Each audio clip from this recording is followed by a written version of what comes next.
ಹೇ hi, ನಾನು ಲಾಸ್ಯ and ನಂಗೆ ಕತೆ ಹೇಳೋದು ಅಂದರೆ ತುಂಬ ಇಷ್ಟ. ವೆಲ್ಕಮ್ ಟು ರಹಸ್ಯ ವಿತ್ ಲಾಸ್ಯ. ಇವತ್ತು ನಿಮ್ಮೆಲ್ಲರಿಗೂ ಒಂದು ನಿಜವಾದ ಕತೆ ಹೇಳೋ ಟೈಮ್. 3 ಜನಕ್ಕೂ 95% ಅಬೌವ್ ಸಿಕ್ಕಿರುತ್ತೆ 10th ಸ್ಟ್ಯಾಂಡರ್ಡ್ನಲ್ಲಿ. ಹಾಗಾಗಿ 3 ಜನಕ್ಕೂ ಸ್ಕಾಲರ್ಶಿಪ್ ಮೇಲೆ ಇಲ್ಲಿ ಫ್ರೀ ಸೀಟ್ ಸಿಕ್ಕಿರುತ್ತೆ. ಅವತ್ತಿನ ದಿನದಿಂದಾನೆ ಇವರಿಗೆ ವಿಚಿತ್ರವಾದಂತಹ ಎಕ್ಸ್ಪೀರಿಯನ್ಸ್ ಆಗೋದಕ್ಕೆ ಸ್ಟಾರ್ಟ್ ಆಗುತ್ತೆ. ಆ ಒಂದು ಬ್ಲಾಕಲ್ಲಿ, ಆ ಒಂದು ರೂಮ್ನಲ್ಲಿ, ಆ ಒಂದು ಕಾರಿಡಾರ್ಸಲ್ಲಿ ಓದ್ಕೋ ಅಂತ ಯಾರೋ ಫೋರ್ಸ್ ಮಾಡಿ ಎಬ್ಬಿಸ್ದಂಗೆ ಎದ್ದು ನೋಡಿದ್ರೆ ಯಾರು ಇರೋದಿಲ್ಲ. ಇವ್ರು 3 ಜನಕ್ಕೂ ವಾರ್ಡನ್ನು, ನಾನು ನಿಮ್ಗೊಂದು ವಿಷಯ ಹೇಳ್ತೀನಿ, ಬಟ್ ಇದು ಆಚೆ ಹೋಗಬಾರ್ದು, ನನ್ನ ಕೆಲ್ಸಕ್ಕೆ ಬರುತ್ತೆ, ನನ್ನ ಕುತ್ತಿಗೆಗೆ ಬಂದ್ಬಿಡುತ್ತೆ. ಈ ಒಂದು ಪೇಜ್ನ ಸೌಂಡ್ ಏನಿದೆ ಲಾಕ್ ಆಗಿರೋ ರೂಮ್ ಒಳಗಡೆಯಿಂದ ಬರ್ತಾ ಇರುತ್ತೆ. ಏನಪ್ಪ ಇದು, ನಾನು ಇಲ್ದಿರ್ಬೇಕಾದ್ರೆ ಯಾರಾದ್ರೂ ಒಳಗಡೆ ಇದ್ರೆ ನಾವೇನಾದ್ರೂ ಬೈ ಮಿಸ್ಟೇಕ್ ಚಿಲ್ಕ ಹಾಕೊಂಡು ಹೋಗ್ಬಿಟ್ವಾ ಅಂತ ಡೋರ್ ಓಪನ್ ಮಾಡಿದ್ರೆ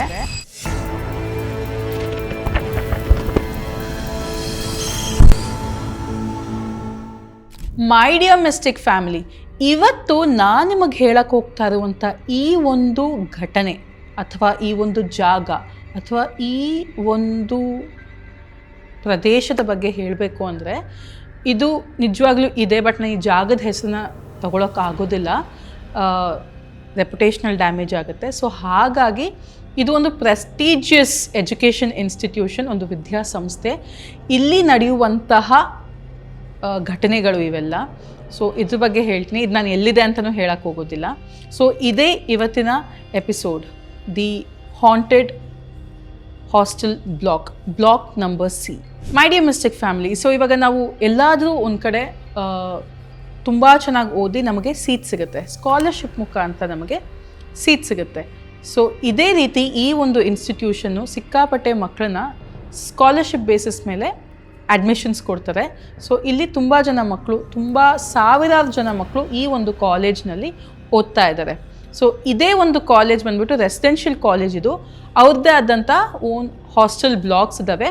ಅದರಲ್ಲಿ ಬ್ಲಾಕ್ ನಂಬರ್ C ನಲ್ಲಿ ನಡೆಯುವಂತಹ ಘಟನೆಗಳು ಸಿಕ್ಕಾಪಟ್ಟೆ ವಿಚಿತ್ರವಾಗಿದೆ. ಬ್ಲಾಕ್ ನಂಬರ್ C ಬಂದ್ಬಿಟ್ಟು one of the oldest blocks ಇಡೀ ಕಾಲೇಜ್ ಹಾಸ್ಟೆಲ್ ಬ್ಲಾಕ್ಸ್ನಲ್ಲೇ. ಸ್ಟಾರ್ಟಿಂಗಲ್ಲಿ ಕಟ್ಟಿದಂತಹ ಬ್ಲಾಕ್ಸು ಮತ್ತು ತುಂಬ ಹಳೆಯ ಬ್ಲಾಕ್. ಯೂಶಲಿ ಅದನ್ನು ಯಾರೂ ಯೂಸ್ ಮಾಡೋದಿಲ್ಲ. ಬಟ್ ಆ ವರ್ಷ ಏನು ಈ ಒಂದು ಘಟನೆ ಏನು ಇವಾಗ ನಾನು ಯಾರ ಬಗ್ಗೆ ಹೇಳ್ತಾ ಇದ್ದೀನಿ, ಆ 3 ಜನ ಹುಡುಗರು ಅಡ್ಮಿಷನ್ ಸಿಕ್ಕಂಥ ಟೈಮಲ್ಲಿ ಎಲ್ಲೂ ಜಾಗ ಸಿಗದಂಗೆ ಈ ಬ್ಲಾಕ್ನ ಅಲಾಟ್ ಮಾಡಿದಂಥ ಟೈಮ್ ಇದು. ಸೊ ಇದು ನಡೆದಿದ್ದು 2017-18ರಲ್ಲಿ. ಸೊ ಇದೊಂದು ಇಂಜಿನಿಯರಿಂಗ್ ಬ್ಲಾಕ್ ಆಗಿರುತ್ತೆ. 2017ನಲ್ಲಿ 3 ಜನ ಹುಡುಗರು, ನಾನು ಅವ್ರ ಹೆಸರನ್ನ ಹರೀಶ್, ಸುರೇಶ್, ರಮೇಶ್ ಅಂತ ಇಟ್ಕೊತೀನಿ. ಸೊ ಈ 3 ಜನ ಹುಡುಗರಿಗೂ ಒಂದು ರೂಮ್ ಅಲಾಟ್ ಆಗುತ್ತೆ. ಬಟ್ ಸಿಕ್ಕಾಪಟ್ಟೆ ಅಡ್ಮಿಷನ್ಸ್ ಇದ್ದಂತಹ ಕಾರಣದಿಂದ C ಬ್ಲಾಕ್, ತುಂಬ ವರ್ಷದಿಂದ ಮುಚ್ಚಿದ್ದಂತಹ C ಬ್ಲಾಕ್ನ ಓಪನ್ ಮಾಡ್ತಾರೆ. ಅಲ್ಲಿ ಒಂದು ಫ್ಲೋರಲ್ಲಿ ಈ 3 ಜನಕ್ಕೆ ಒಂದು ರೂಮ್ ಅಲಾಟ್ ಆಗುತ್ತೆ. ಈ ಬ್ಲಾಕ್ನ ಕ್ಲೋಸ್ ಮಾಡೋದಕ್ಕೇ ಹಲವಾರು ಕಾರಣಗಳಿರ್ತವೆ, ಅದನ್ನು ನಾನು ಆಮೇಲೆ ಹೇಳ್ತೀನಿ. ಇಲ್ಲಿ ತುಂಬ ಕ್ರೀಪಿ ಆದಂಥ ಇನ್ಸಿಡೆಂಟ್ಸ್ ನಡೀತಾ ಇರುತ್ತೆ. ಇವರು ಹರೀಶ್, ಸುರೇಶ್ ಮತ್ತು ರಮೇಶ್ ಏನು ಈ ಬ್ಲಾಕ್ ಒಳಗಡೆ ಹಾಸ್ಟೆಲ್ ರೂಮ್ ಅಲಾಟ್ ಆಗಿ ಹೋಗ್ತಾರೆ, 3 ಜನ ತುಂಬ ಸಿನ್ಸಿಯರ್ ಸ್ಟೂಡೆಂಟ್ಸು. ಮೆರಿಟಲ್ಲಿ ಸೀಟ್ ಸಿಕ್ಕಿರುತ್ತೆ ಇವ್ರಿಗೆ. 3 ಜನ 10th ಸ್ಟ್ಯಾಂಡರ್ಡ್ನಲ್ಲಿ, ಇದು ಇಂಜಿನಿಯರಿಂಗ್ ಬ್ಲಾಕ್ ಆಗಿತ್ತು, ಇವಾಗ ಇದನ್ನ PUCಗೆ ಕೊಟ್ಟಿರ್ತಾರೆ. ಸೊ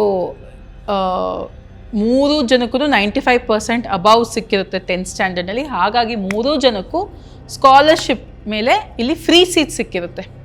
ಏನು ದುಡ್ಡೇ ಇಲ್ಲ ಅವ್ರಿಗೆ, ಬರೀ ಮೆಸ್ ಚಾರ್ಜಸ್ ಕಟ್ಕೊಂಡು ಹೋದರೆ ಸಾಕು. ಅವರು ಫ್ರೀ ಸೀಟ್ ಸಿಕ್ಕಿರುತ್ತೆ. ತುಂಬ ಚೆನ್ನಾಗಿ ಓದ್ತಾ ಇರ್ತಾರೆ ಮಕ್ಕಳು ಇವ್ರು 3 ಜನ.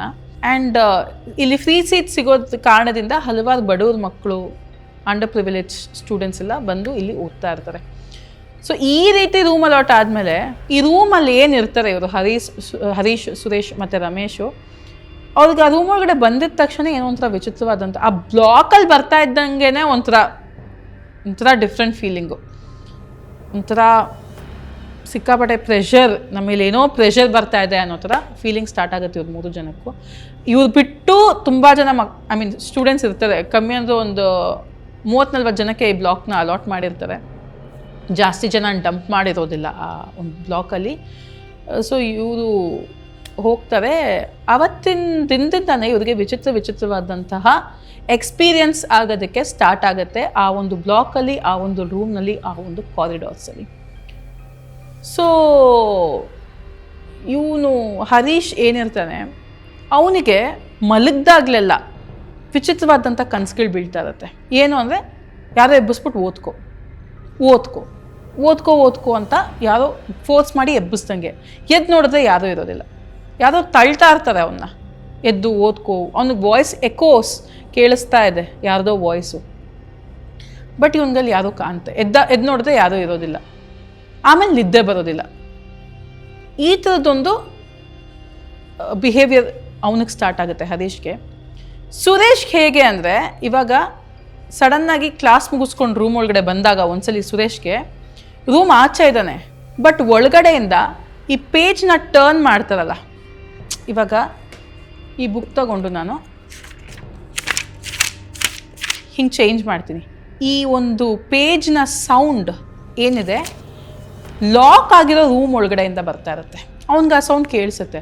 ನೋಡಿದ್ರೆ ಚಿಲ್ಕ ಹಾಕಿದೆ, ಒಳಗಡೆಯಿಂದ ಪೇಜ್ ಟರ್ನ್ ಮಾಡ್ತಾ ಇರುವಂಥ ಸೌಂಡ್ ಕೇಳಿಸ್ತಾ ಇದೆ. ಏನಪ್ಪ ಇದು, ನಾನು ಇಲ್ದಿರ್ಬೇಕಾದ್ರೆ ಯಾರಾದ್ರೂ ಒಳಗಡೆ ಇದ್ದರೆ ನಾವೇನಾದ್ರೂ ಬೈ ಮಿಸ್ಟೇಕ್ ಚಿಲ್ಕ ಹಾಕೊಂಡು ಹೋಗ್ಬಿಟ್ವಾ ಅಂತ ಡೋರ್ ಓಪನ್ ಮಾಡಿದ್ರೆ ಪುಸ್ತಕ ಇದೆ, ಪುಸ್ತಕ ಓಪನ್ ಆಗಿದೆ, ಬಟ್ ಯಾರೂ ಇಲ್ಲ.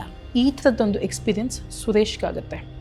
ಇನ್ನೊಂದು ಸಲ ನೈಟು ವಾಶ್ರೂಮ್ಗೆ ಯಾರೋ ರಮೇಶ್ ವಾಶ್ರೂಮ್ಗೆ ಹೋದಾಗ ಕಾರಿಡಾರಲ್ಲಿ ಯಾರೋ ಕೂತ್ಕೊಂಡು ಫಾರ್ಮುಲಾಸ್ನ ಬೈ ಹ್ಯಾಟ್ ಮಾಡ್ತಾ ಇರುವಂಥ ಸೌಂಡ್ ಕೇಳಿಸುತ್ತೆ. ಯಾರಿಗೆ? ರಮೇಶ್ಗೆ. ಇವಾಗ ನಾವು ಓದಬೇಕಾದ್ರೆ a+b the whole square is equal to a² + b² + 2ab ಇದನ್ನು ಕಂಟಿನ್ಯೂಸ್ ಆಗಿ ಹೇಳ್ತಾನೆ ಇದೆ ಬಾಯ್ಪಾಠ ಮಾಡೋದಕ್ಕೆ. ಆ ಥರದ್ದೊಂದು ನಾಯ್ಸ್ ಅಥವಾ ವಾಯ್ಸ್ ರಮೇಶ್ಗೆ ಕೇಳಿಸುತ್ತೆ. ಆ್ಯಂಡ್ ಈ 3 ಜನಕ್ಕೆ ಅಲ್ಲದೆ ಇಡೀ ಬ್ಲಾಕಲ್ಲಿದ್ದಂಥ ಸ್ಟೂಡೆಂಟ್ಸ್ಗೆಲ್ಲ ಒಂದೊಂದು ರೂಮಲ್ಲಿ ಒಂದೊಂದು ಥರ ವಿಚಿತ್ರವಾದಂಥ ಅನುಭವ. ಎಲ್ಲ ಲೈಟು ಫ್ಯಾನು ಎಲ್ಲ ಆಫ್ ಮಾಡಿಬಿಟ್ಟು ಹೋಗಿರ್ತಾರೆ, ಕ್ಲಾಸ್ ಮುಗಿಸ್ಕೊಂಬರೋಷ್ಟರಲ್ಲಿ ಎಲ್ಲ ಆನ್ ಆಗಿರುತ್ತೆ. ನೈಟೆಲ್ಲ ಯಾರೋ ಸ್ಟಡಿ ಅವರ್ಸ್ ಎಲ್ಲ ಆದಮೇಲೆ ನೈಟೆಲ್ಲ ಎಲ್ಲ ಮಲಗಿದ ಮೇಲೆ ಕಾರಿಡಾರಲ್ಲಿ ಯಾರೋ ಓಡಾಡ್ತಾ ಇರುವಂಥ ಸೌಂಡು, ಫುಟ್ ಸ್ಟೆಪ್ ಸೌಂಡು, ಈ ಥರ ಎಲ್ಲ ಆಗಕ್ಕೆ ಸ್ಟಾರ್ಟ್ ಆಗುತ್ತೆ. ಸೊ ಪ್ರತಿಯೊಬ್ಬರಿಗೂ ಭಯ ಆಗುತ್ತೆ. ಆದರೆ ಈ ಹರೀಶ್, ಸುರೇಶ್ ಮತ್ತು ರಮೇಶ್ ಇದನ್ನು ಇಷ್ಟಕ್ಕೆ ಬಿಡೋಕ್ಕೆ ರೆಡಿ ಇರೋದಿಲ್ಲ. ಅವರು ಹೋಗಿ ಸೀದಾ ವಾರ್ಡನ್ನ ಹಿಡ್ಕೊತಾರೆ. ಇಲ್ಲಿ ಏನು ನಡೀತಾ ಇದೆ ನೀವು ನಮಗೆ ನಿಜ ಹೇಳಬೇಕು.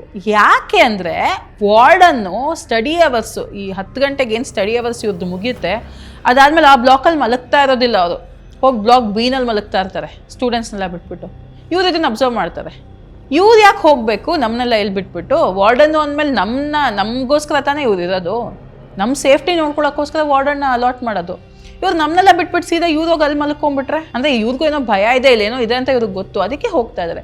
ಸೊ ಎಲ್ಲರೂ 3 ಜನ ಹೋಗಿ ವಾರ್ಡನ್ನ ಹಿಡ್ಕೊತಾರೆ. ಇಲ್ಲಿ ಏನು ನಡೀತಾ ಇದೆ ನೀವು ನಮಗೆ ಹೇಳಿ ಅಂತ ಹೇಳಿದಾಗ ಅವ್ರಿಗೆ ಇವ್ರು 3 ಜನಕ್ಕೂ ವಾರ್ಡನ್ನು, ನಾನು ನಿಮ್ಗೊಂದು ವಿಷಯ ಹೇಳ್ತೀನಿ, ಬಟ್ ಇದು ಆಚೆ ಹೋಗಬಾರ್ದು, ನನ್ನ ಕೆಲ್ಸಕ್ಕೆ ಬರುತ್ತೆ, ನನ್ನ ಕುತ್ತಿಗೆಗೆ ಬಂದುಬಿಡುತ್ತೆ ಅಂತ ಹೇಳ್ತಾರೆ.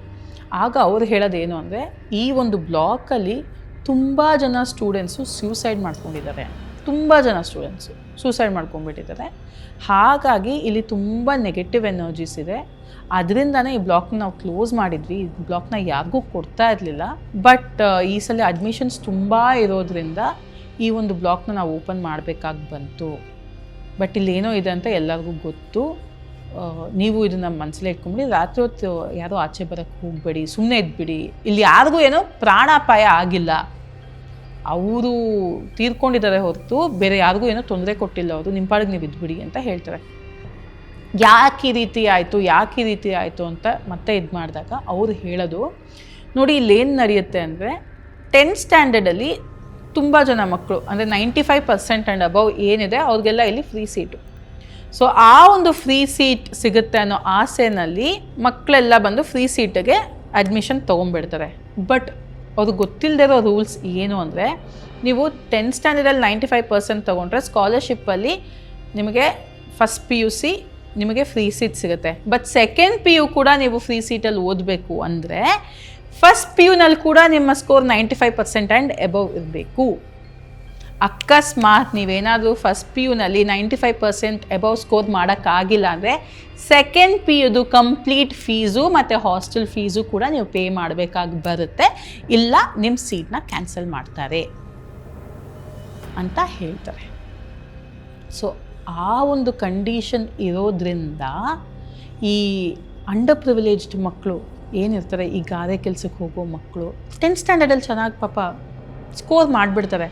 ಅದೇ ಸೆಕೆಂಡ್ PU ಕಾಮರ್ಸ್ ಅಂದರೂ ಪರವಾಗಿಲ್ಲ, ಈ ಸೈನ್ಸ್ ಸ್ಟೂಡೆಂಟ್ಸ್ ಇರ್ತಾರಲ್ಲ 95% ಎಲ್ಲ ತಗೊಳ್ಳೋದು ತುಂಬ ಅಂದರೆ ತುಂಬ ಕಷ್ಟ. PUCನಲ್ಲಿ ಅವ್ರು ಯಾವಾಗ ಅಷ್ಟು ಸ್ಕೋರ್ ಮಾಡೋಕ್ಕಾಗೋದಿಲ್ಲ, ಅಪ್ಪ ಅಮ್ಮ ತುಂಬ ನಂಬಿಕೆ ಇಟ್ಟು ಪಾಪ ಅಷ್ಟೋ ಇಷ್ಟೋ ಮಾಡಿ ಮೆಸ್ಸಿಗೆ ಖರ್ಚಿಗೆ ದುಡ್ಡು ಕಳಿಸ್ತಾ ಇರ್ತಾರೆ.